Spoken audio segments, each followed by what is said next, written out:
بغيت تقول اليوم حمزه؟ حمزه اشنو بغيت تقول اليوم؟ شنو الكلمه ديالك اليوم؟ شنو ويت ويت ويت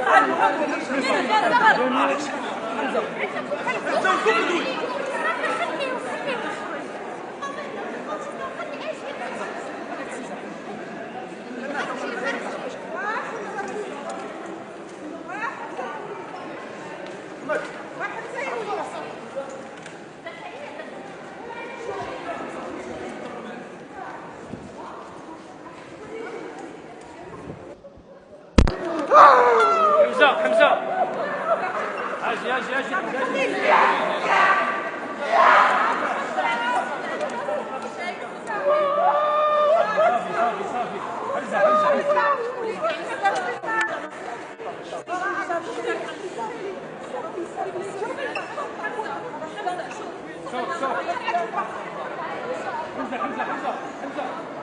موجه لمولانا، وكنت كنقول لمولانا الكريم غادي يفرج عليا، وهذا الشيء اللي وقع. ضربنا عامين، شفت الجحيم، شفت جهنم، ضربت تقريبا، راه هزيت كلشي فوق دراعي.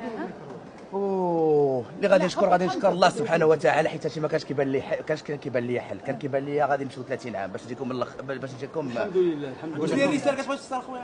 ما عنديش رساله غادي نقول غادي نرجع المهنه ديالي، غادي نرجع الوالدين ديالي بشويه للبيت ديالهم.